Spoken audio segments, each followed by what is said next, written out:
लिए दो बातें परम आवश्यक हैं। मन में उत्साह और हृदय में प्रभु पर विश्वास। तो मन में उत्साह रखो और हृदय में यह विश्वास रखो कि प्रभु सदैव धर्म और सत्य का साथ देते हैं, तब तुम्हें कोई शक्ति नहीं हरा सकेगी। प्रभु माना भगवान श्री रामचंद्र जी अगर भगवान है तो वो सभी को प्रभु नहीं कह सकते, तो प्रभु कहकर श्री रामचंद्र जी ने किसकी तरफ इशारा किया है? आइए इस विशेष बात को जरा समझने की कोशिश करें। जय श्री राम। सर्वोच्च सत्ता शिव है, निराकार राम, मगर वो निराकार है इसलिए किसी काम के नहीं है, क्योंकि आत्म रूप में वो कुछ भी नहीं कर सकते। क्यों? क्योंकि शरीर के बिना आत्मा और आत्मा के बिना शरीर दोनों किसी काम के नहीं है। जब दोनों मिलते हैं यानी आत्मा शरीर में प्रवेश कर जाए तो शरीर के द्वारा वो सब कुछ करती है। इसलिए एक तरफ भगवान को अकर्ता कहा जाता है कि वो कुछ नहीं करता, अभोक्ता कहा जाता है कि वो ना राज्य भाग्य भोगता है, ना बचपन भोगता है, ना वस्तुओं का भोग करता है। कर्मातीत कहा जाता है भगवान को, वो कर्मों का भोगना भी नहीं भोगता। तो क्यों कहा जाता है भगवान को ऐसा? क्योंकि वो निराकार रूप में जो भगवान है, राम है, वो निराकार, वो अकर्ता है, अभोक्ता है, कर्मातीत है, अजन्मा है, अशरीरी है।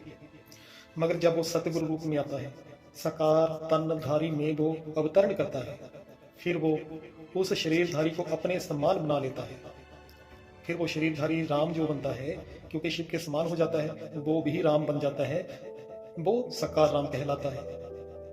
ये दो शक्तियां कौन है? शिव का नाम किसके साथ जुड़ा हुआ है?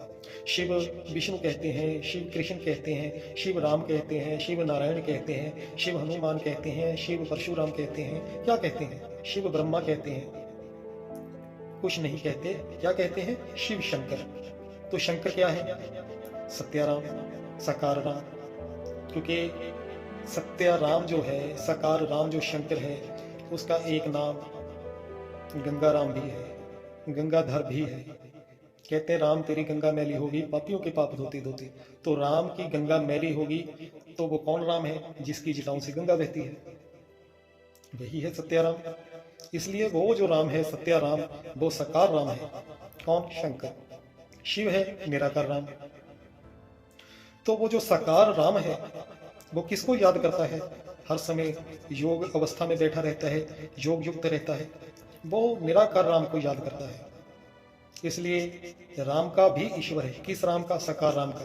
कौन ईश्वर है? शिव, वो जो ऊपर वाला राम है। एक ऊपर वाला राम निराकार, एक नीचे वाला राम साकार राम। इसलिए रामेश्वरम मंदिर बना हुआ है। रामेश्वरम का मतलब क्या है? राम के ईश्वर का मंदिर। रामायण में भी आता है, जब राम सेतु बनने लगा तो सबसे पहले राम ने शिव को याद किया, उसका पूजन किया, उससे आज्ञा ली। तो कृष्ण का भगवान कौन है? कृष्ण का भगवान भी शिव है। बहुत से चित्र आपने देखे होंगे। ये जो बच्चा कृष्ण है, इसको शिव ने अपनी गोद में उठाया हुआ है। तो कोई भी आप भगवान जिनको आप भगवान मानते हो, उन्होंने विकट परिस्थितियों में शिव को ही याद किया। तो शिव ही है। शिव पुराण में क्या लिखा हुआ है? जब इस दुनिया की सृजना की तो भगवान ने 3 देवता पैदा किए, ब्रह्मा, विष्णु और महेश। ब्रह्मा को बूढ़ा दिखाया जाता है, ब्रह्मा को बूढ़ा दिखाया जाता है, सफेद दाढ़ी मूछ वाला। विष्णु को जवान दिखाया जाता है, शंकर को भी जवान दिखाया जाता है। और इसका बहुत भेद है। वैसे तो देवी देवताओं के दाढ़ी मूछ होती ही नहीं है, ये तो द्वापर युग से आनी शुरू होती है, मगर उसमें बहुत बड़ा भेद है। क्योंकि दाढ़ी मूछ नरों के मुख पर होती है कलयुग में। तो कलयुग में ही भगवान आते हैं। कलयुग के अंतिम समय में ज्ञान देने के लिए, जब अज्ञानता की घोर अंधेरी रात्रि होती है, उस अंधेरी अज्ञानता की रात्रि में महाशिवरात्रि होती है। बाकी सभी के जन्मदिन मनाए जाते हैं। तो जब कलयुग में भगवान आते हैं तो सर्वप्रथम वो ब्रह्मा, जब ब्रह्मा का मतलब होता है बड़ी माँ के द्वारा वो बच्चों को जन्म देते हैं आध्यात्मिक रूप में, आत्मिक रूप में। तो वो होता तो पुरुष का तन ही है, मगर आत्मिक रूप में वो हमारी माता है। किनकी? ब्राह्मणों की, सूर्यवंशियों की। कौन? ब्रह्मा। ब्रह्मा का मतलब होता बड़ी माँ। तो माँ पहली गुरु होती है हमारी, जिससे पता चलता है कि हमारा पिता कौन है। मगर अधूरी होती है, क्योंकि बच्चों को माँ क्या ज्ञान सुनाएगी? बच्चों को तो लोरियां सुनाई जा सकती हैं, राजा रानी की छोटी छोटी कहानियां सुनाई जा सकती हैं, इतना गहरा ज्ञान थोड़ी दिया जा सकता है। तो माँ है चंद्रमा के तुल्य, यानी चंद्रमा जो है वो माँ का प्रतीक है, सूर्य पिता का प्रतीक है। जब बच्चे थोड़े बड़े हो जाते हैं तो फिर ब्रह्मा का पाठ खत्म हो जाता है, प्रजापिता ब्रह्मा का पाठ शुरू हो जाता है। प्रजापिता किसको कहा गया है? शंकर महादेव को। तो शंकर हमारा पिता है, ब्रह्मा हमारी माता है। तो इस तरह से जो सत्य राम है, साकार राम है, वो तो शंकर है, निराकार राम शिव है। जिस दिन ये भेद, ये विज्ञान, ये आध्यात्मिक ज्ञान मानव जाति को समझ में आ गया तो पता चल जाएगा कि जिसको मुस्लिम लोग अपना पहला पैगंबर मानते हैं, आदम अली इस्लाम को, वो एडम आदिनाथ से ही बना है। ये जो नाम है आदम संस्कृत का शब्द है जिसका मतलब होता है पहला मनुष्य। आदम आदिदेव, आदिदेव का क्या मतलब होता है? पहला देवता, महादेव, सबसे बड़ा देवता। आदि पुरुष राम, आदि पुरुष राम कौन है? सबसे पहले जो मनुष्य था राम के रूप में, हमारा पिता, साकार रूप में, क्योंकि निराकार रूप में तो भगवान कुछ भी नहीं कर सकते, उनको भी साकार तन लेना पड़ता है। मगर वो मनुष्यों की तरह गर्भ से जन्म नहीं लेते, अवतरण करते हैं, यानी अवतार लेते हैं।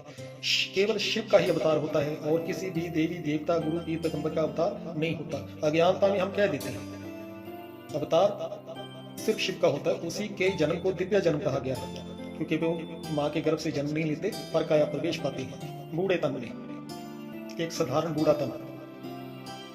तो हमें ये याद रखना चाहिए कि जो आदम अली इस्लाम है मुसलमानों का पहला पैगंबर, और ईसाइयों का एडम है, और हिंदुओं का जो आदम है, जहाँ आदि देव है, आदिनाथ है, वो एक ही सत्ता को दिए गए नाम है।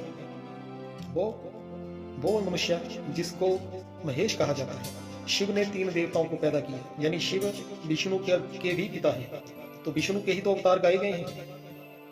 कहते हैं विष्णु 24 अवतार लेते हैं, जिसमें मुख्य 10 अवतार हैं। उन मुख्य 10 अवतारों में राम और कृष्ण भी आ जाते हैं। राम और कृष्ण के भी बाप तो ऋषि भी हुए ना। तो भाई ये जो आध्यात्मिक ज्ञान है ये ईश्वर के द्वारा ही हमें मिलता है। भगवान ही हमें सत्य का बोध करवाते हैं। ये अंतिम सत्य या पूर्ण सत्य किसी ग्रंथ में लिखा हुआ नहीं होता।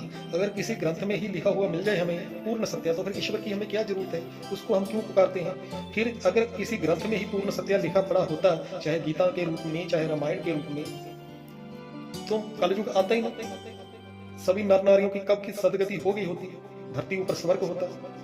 क्योंकि सत्य में फिर इतनी शक्ति तो होती है ना कि वो असत्य का नाश कर देता है। कलयुग का नाश हो जाता है, विधर्मियों का नाश हो जाता है, असुरों का नाश हो जाता है, धरती पर स्वर्ग आ जाता है जब सत्य प्रकट होता है। कहते ज्ञान सूर्य प्रगटया अज्ञान अंधेर विनाश। तो ज्ञान सूर्य कौन है? उदय शंकर। वो उदय होता है सूर्य की तरह। शंकर सूर्य है, शिव उस सूर्य का प्रकाश है, क्योंकि प्रकाश को भी माध्यम चाहिए होता है, तभी प्रकाश होता है। साकार माध्यम तो चाहिए ना शिव को भी प्रकाश देने के लिए, ज्ञान का प्रकाश देने के लिए। तो इसलिए तो गीता का भगवान कहता है कि मैंने सर्वप्रथम ये ज्ञान सूर्यदेव विश्वान को दिया। अब सूर्यदेव कौन है? शंकर। अब भक्त लोग मान लेते हैं कि जो प्रकाश सूर्य है, जिससे हमें ताप मिलता है, ऊर्जा मिलती है, प्रकाश मिलता है, जो पूर्व से उदय होता है पश्चिम में छुप जाता है, शायद इस सूर्य को ज्ञान दिया। अरे उस सूर्य को ज्ञान नहीं दिया। वो सूर्य और चांद तो प्रतीक हैं माता पिता के। तो शंकर के माथे पर अधूरा चांद माँ का प्रतीक है। उस अधूरे चांद को, अधूरे ज्ञान को मुस्लिम लोग उठाए घूम रहे हैं। आपने देखा होगा कि इनके झंडे पर अधूरा चांद होता है। अब अधूरा चांद जो है वो माँ का प्रतीक है, अधूरा ज्ञान है। ये याद रखें कि राम का, कृष्ण का जो बाप है, पिता है, भगवान है, वो भी शिव है। ओम नमः शिवाय।